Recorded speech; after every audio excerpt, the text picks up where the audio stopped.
Selamat datang di channel pembelajaran daring, channel yang berisi pembelajaran berbagai ilmu pengetahuan terkini. Di dalam playlist riset operasi ini, kita akan sama-sama belajar mengenai sejarah dan asal-usul riset operasi. Di dalam suatu organisasi, manajemen selalu dihadapkan pada masalah pengambilan keputusan. Sebelum mengambil keputusan, biasanya dilakukan analisis terhadap data yang ada.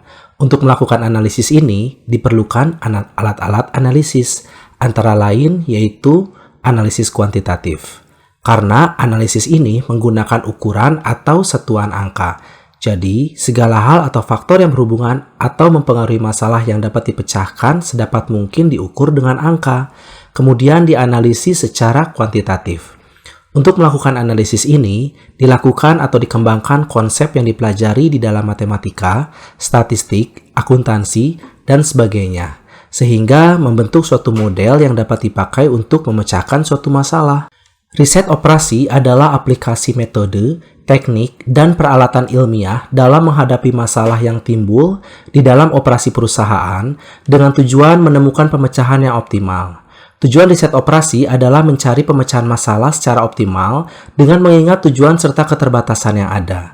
Optimal berarti sebaik-baiknya, yaitu yang paling kita kehendaki. Kalau biaya atau pengorbanan, tentu saja kita minimumkan. Akan tetapi, kalau manfaat atau keuntungan, tentu saja kita maksimumkan. Pengambilan keputusan bisa dilakukan secara sembarang tanpa didahului suatu analisis. Akan tetapi, cara ini tentu saja tidak menjamin diperolehnya hasil secara optimal, terutama jika masalahnya relatif rumit dan terjadi pada organisasi yang lebih besar. Untuk bisa mengambil keputusan secara lebih baik, bisa digunakan prosedur yang skemanya tercantum pada gambar berikut ini. Yang pertama, identifikasi masalah. Masalah yang timbul harus diketahui dengan jelas. Hal ini disebabkan jika masalah pokoknya belum diketahui. Kita tidak mungkin bisa memecahkan masalah tersebut dengan baik. Untuk mengetahui masalah tersebut, bisa dilakukan penelitian pendahuluan. Berdasarkan masalah ini, bisa ditentukan cara-cara yang cocok untuk mengatasinya. Yang kedua adalah mengumpulkan data. Untuk mengetahui cara mengatasi masalah tersebut, harus didukung dengan data yang relevan atau cocok. Untuk itu, kita harus mengumpulkan data yang diperlukan tersebut. Yang ketiga adalah analisis data. Data yang terkumpul harus dianalisis terlebih dahulu agar bisa diketahui pemecahannya. Di dalam analisis ini, biasanya dibuat suatu model. Model adalah tiruan atau abstraksi dari kejadian yang sebenarnya. Biasanya, di dalam bentuk yang lebih sederhana untuk melakukan analisis, digunakan ilmu pengetahuan seperti matematika, riset operasi, statistik, dan akuntansi. Disinilah kedudukan analisis kuantitatif sebagai alat untuk membantu manajemen dalam menganalisis data sebagai dasar untuk mengambil keputusan. Dalam analisis ini, selain dipertimbangkan hasil perhitungan dari analisis kuantitatif, juga dipertimbangkan faktor lain yang tidak bisa diukur dengan satuan angka, misalnya kebudayaan, perikemanusiaan, agama, politik, dan sebagainya. Faktor-faktor ini tidak bisa dimasukkan dalam model kuantitatif, tetapi memiliki pengaruh yang kuat. Oleh karena itu, hasil analisis kuantitatif yang kita peroleh kadang-kadang tidak bisa diterapkan begitu saja, tetapi diperlukan penyesuaian terlebih dahulu. Selanjutnya, yang keempat adalah penentuan alternatif pemecahan masalah. Berdasarkan analisis yang telah dilakukan, bisa diperoleh alternatif pemecahan masalah. Yang kelima adalah pemilihan alternatif. Di antara alternatif yang ada, kita pilih salah satu yang paling cocok untuk mengatasi masalah tadi. Yang terakhir adalah tahapan pelaksanaan.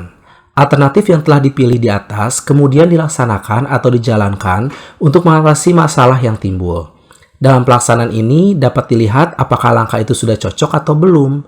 Kalau alternatif itu sudah cocok dan bisa mengatasi masalah yang timbul, langkah ini bisa dijalankan. Sebaliknya, jika alternatif ini ternyata tidak cocok, harus diulang lagi langkah-langkah sebelumnya. Mungkin pemilihan alternatifnya yang salah, mungkin analisisnya yang kurang tepat, atau mungkin datanya yang kurang relevan. Sebenarnya, analisis kuantitatif ini sudah mulai dikenal sejak lama. Tokoh-tokoh yang pernah mencoba menerapkannya untuk pengambilan keputusan antara lain Harris. Pada 1915, beliau mengemukakan konsep pengawasan sediaan. Sedangkan pada tahun 1931, Walter Sheward mengemukakan penggunaan statistik untuk pengawasan kualitas. Sebelum Perang Dunia II, masih banyak orang yang menganggap bahwa metode kuantitatif itu tidak bisa diterapkan pada ilmu sosial. Namun, pada Perang Dunia II, ada gagasan untuk menggunakan atau menerapkan metode kuantitatif ini untuk mengatur strategi perang. Pada tahun 1941, para sarjana dari berbagai cabang ilmu pengetahuan di Inggris, terutama sarjana matematika, dikerahkan untuk ikut memikirkan strategi perang. Hasil kerja mereka antara lain sistem radar, pengaturan konvoi, dan cara mengetahui armada angkatan laut musuh. Oleh karena penerapan pertamanya dalam operasi militer di Inggris, maka disebut Operations Research in the United Kingdom. Selanjutnya disebut riset operasi. Kemudian menyusul Amerika Serikat yang juga mengerahkan sarjana matematika untuk ikut memecahkan masalah peperangan. Ternyata hasilnya juga cukup memuaskan. Setelah Perang Dunia II berakhir, ada beberapa ilmuwan yang dulu aktif dalam mengatur strategi perang tersebut.